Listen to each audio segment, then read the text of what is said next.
மயிலாடுதுறை மாவட்டம் சீர்காழி அருகே திருப்புங்கூரில் உள்ள சௌந்தரநாயகி அம்மன் உடனுடை சிவலோகநாத சுவாமி கோயிலில் 20 ஆண்டுகளுக்கு பிறகு கும்பாபிஷேகம் வெகு விமரிசையாக நடைபெற்றது. இதுகுறித்த கூடுதல் விவரங்களை வழங்குவதற்காக நமது செய்தியாளர் ஞானவேல் இணைப்பில் உள்ளார்.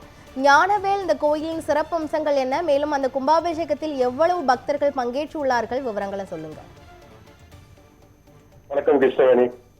மயிலாடுதுறை மாவட்டம் சீர்காழி அருகே திருப்புங்கூர் கிராமத்தில் நந்தனார் சுவாமி தரிசனம் செய்வதற்காக நந்தி விலகி நின்ற ஸ்தலமான சௌந்தரநாயகி அம்மன் உடனாகிய சிவலோகநாதர் சுவாமி கோயில் உள்ளது. இக்கோயில் கும்பாபிஷேகம் தற்போது வெகு விமரிசையாக நடைபெற்றது. இதில் பல்லாயிரக்கணக்கான பக்தர்கள் பங்கேற்று தரிசனம் செய்தனர். தர்மபுரம் ஆதீனம் முன்னிலையில் நடைபெற்ற இந்த கும்பாபிஷேக விழாவில் ஏராளமான பக்தர்கள் பங்கேற்றது குறிப்பிடத்தக்கது. அதாவது சீர்காழி அருகே திருப்பங்கூர் கிராமத்தில் சௌந்தரநாயகி உடனுரை சிவலோகநாத சுவாமி கோயில் அமைந்துள்ளது.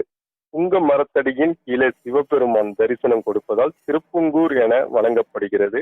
இந்த கோயில் மூலவர் அம்மன் சௌந்தரநாயகியாகவும் சொர்க்கநாயகி என்ற பெயரிலும் அழைக்கப்படுகிறார். இக்கோயில் தலைவிருச்சம் புங்க மரமாகவும் தீர்த்தம் ரிஷப தீர்த்தமாகவும் இருக்கிறது. தேவேந்திர தீர்த்தம், நந்தனா தீர்த்தம் எனும் பல்வேறு சிறப்புகள் இக்கோயிலுக்கு உள்ளது.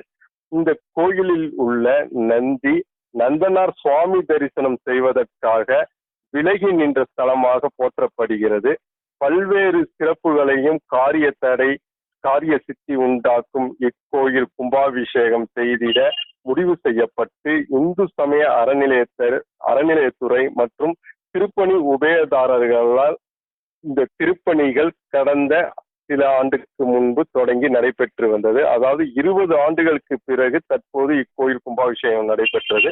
இந்த திருப்பணிகள் நிறைவு பெற்று கோயில் ராஜகோபுரம் மற்றும் சுவாமி, அம்மன், மூலவர் உள்ளிட்ட பல்வேறு சுவாமி சன்னதிகள், ராஜகோபுரம், விமான கலசங்கள் புதுப்பிக்கப்பட்டும் வர்ணங்கள் பூசப்பட்டும் பணிகள் நிறைவடைந்ததையொட்டி 6 கால யாகசாலை பூஜைகள் தொடங்கியது. 2 கோடி மதிப்பில் இந்த பணிகள் நடைபெற்ற நிலையில் கடந்த செவ்வாய்க்கிழமை 6 கால யாகசாலை பூஜைகளுடன் கும்பாபிஷேக பணிகள் நடைபெற்ற நிலையில் இன்று 6ஆம் கால யாகசாலை பூஜை நிறைவடைந்து மகா தீபாவளி பூர்ணாகுதி நடைபெற்றது. தொடர்ந்து புனித நீர் அடங்கிய கடங்கள், மேலதாளங்கள், வேத மந்திரங்கள் மூலங்கள் கோயிலை வலம் வந்து தர்மபுரம் ஆதீனம் 27வது குருமகா சன்னிதானம் ஸ்ரீ மாசிலாமணி தேசிக ஞான சம்பந்த பரமாச்சாரிய சுவாமிகள் முன்னிலையில் விமான கலசம், ராஜகோபுரம் உள்ளிட்ட 4 கோபுரங்கள், சுவாமி சன்னதி விமானங்களுக்கு இந்த புனித நீர் தெளிக்கப்பட்டு சிவாச்சாரியர்களால் கும்பாபிஷேகம் நடத்தி வைக்கப்பட்டது. அப்போது சீர்காழி மற்றும் சுற்று வட்டார பல்வேறு கிராமங்கள், பல்வேறு மாவட்டங்களை சேர்ந்த ஏராளமான பக்தர்கள் கூடி நின்று ஓம் நம சிவாய என்று பக்தி முழக்கத்துடன் சுவாமி தரிசனம் செய்தனர். தொடர்ந்து இக்கோயிலில் மூலவர் மற்றும் சுவாமி அம்பாளுக்கு சிறப்பு அபிஷேகம் நடைபெற்றது.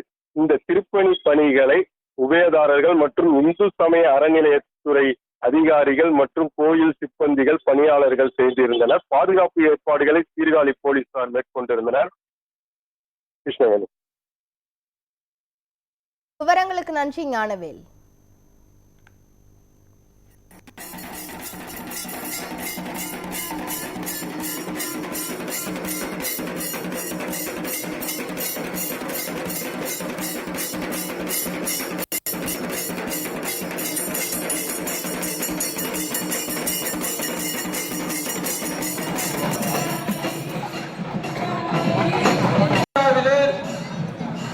ஒருவருள் இல்லையே திருவருள் இல்லை என்று சொல்லும் விதமாக